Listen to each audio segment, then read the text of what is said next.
Do you find yourself dying every time you use your ult on Jeff? Do you seem to always int no matter how hard you try?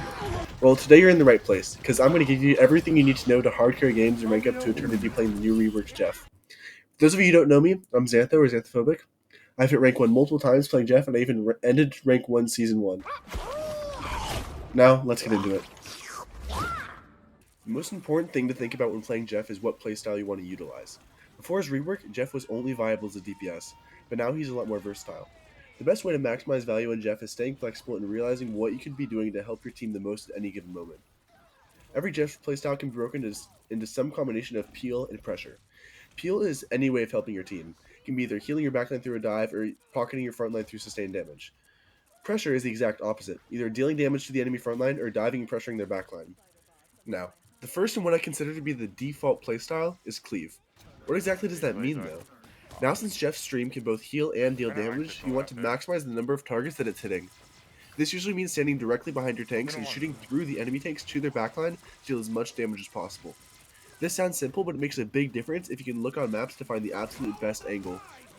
You usually aren't able to cleave the entire lobby, so sometimes you have to look to where you can get the best value out of your cleave. For example, in this clip, I'm cleaving down main until the Hulk jumps my backline, and then I need to both damage the Hulk and heal my backline at the same time, which allows them to stabilize, force the Hulk out, and then I can go back to shooting down main.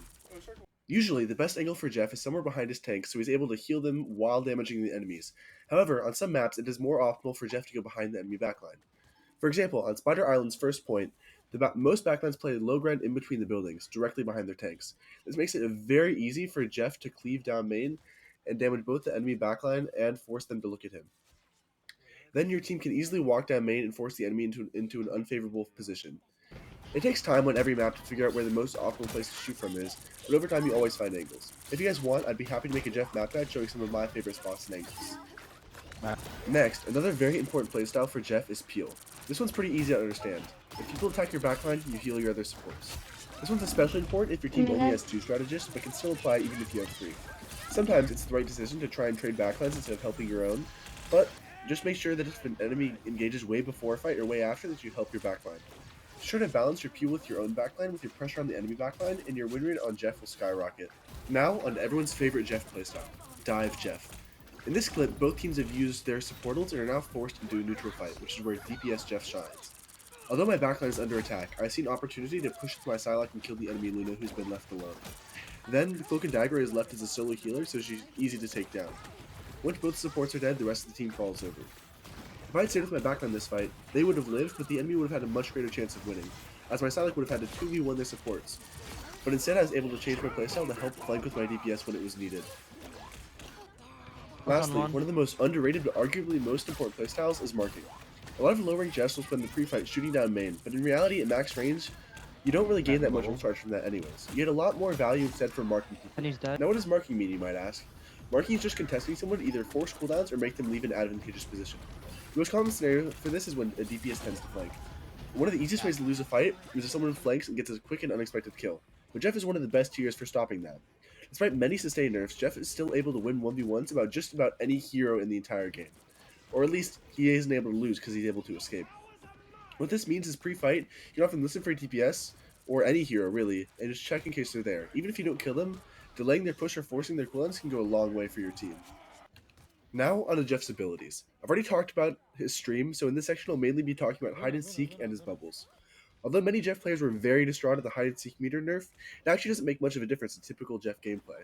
The important thing to note is that the meter only goes down while you are actually underwater. And while you're either entering or leaving, it actually regenerates.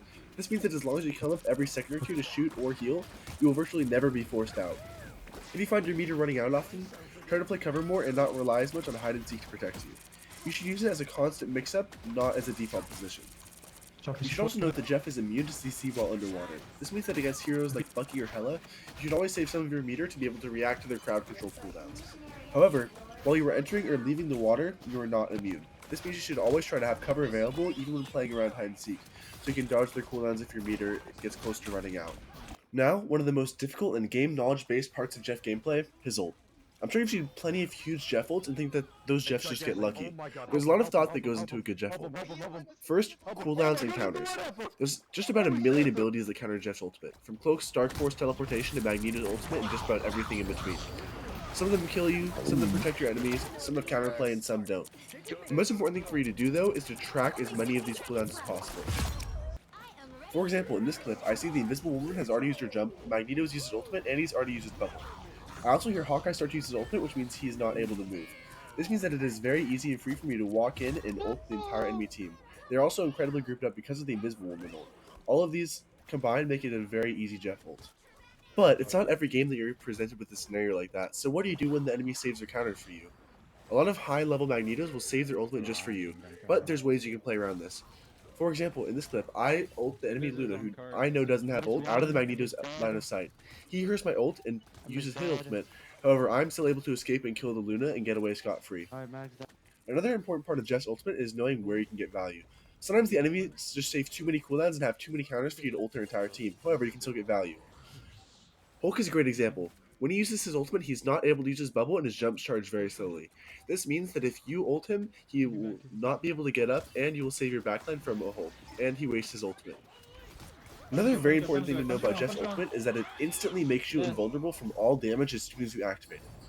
I've noticed that very often in high elo, for example, Psylocke players get sick of your antics and will solo ult you. However, this is very easy to react to. Then after you count 8 slashes, you can capture the Psylocke for free out of her ult before she can move, and you can kill her instead. Another good candidate for ulti is Cloak and Dagger's ult. If you eat Cloak right after her 4th dash, she's not able to cloak out of it quick enough, and you can get a guaranteed kill. You can also look to eat an Invisible Woman ult or Mantis ult, but these are less common. Another question you might have about Jeff's ult is what can you do on maps with no ledges? Well, I'm here to tell you that even if you don't get kills with Jeff's ultimate, it can still get major value. As long as you have at least 2 enemies in your ult, your team is essentially fighting a 5v4 for the duration of it. Make sure to communicate this with your team and they can easily push and win the fight. For example, in this clip, I'm able to eat both Luna and the Loki copied Luna while telling my team to push. This allows them to kill the enemy team while I have both their supports, so even if the supports don't inherently die from my ult, I was still able to get value and win the team fight. Jeff has 2 main techs that I would consider vital to any good Jeff. The first tech is ulting on an elevated surface. The indication range for Jeff's ult is much smaller than the actual swallow radius. This means that if you go on an elevated surface and ult, you can prevent enemies from seeing the circle while still being able to swallow them. This makes them much less likely to escape as they don't know exactly where your ult is. Note that this also works on top of group walls, but there are many other spots across maps where this works.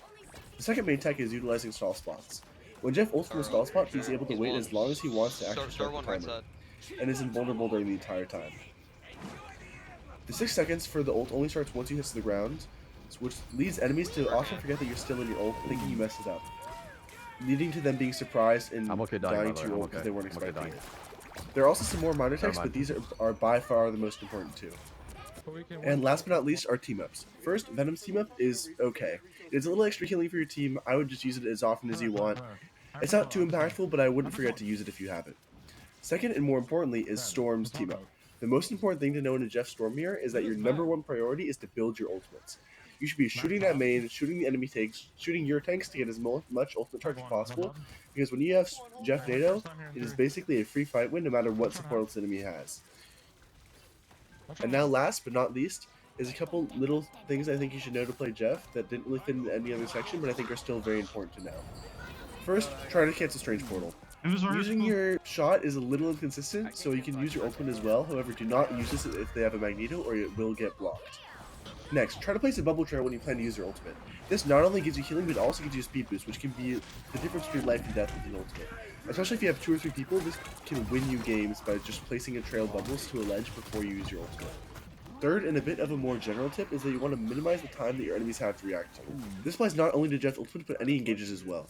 You want to come from the shortest angle possible so that you can get as much damage in before they realize you're there and turn to counter you. Well, that about wraps it up for this guide. There's plenty more scenarios and minor tips I could talk about, but I'll leave it here for now. Jeff is a hero basically entirely about interactions with other players, cooldowns, abilities, and map knowledge. If you guys would want to see a map guide, hero matchup guide, or anything else, feel free to let me know in the comments below. As always, like and subscribe and whatnot if you feel so inclined. You don't have to, but if you like this kind of content and would like to see more, it's a great way to let me know. Anyways, thanks for watching, and I'll see you in the next one.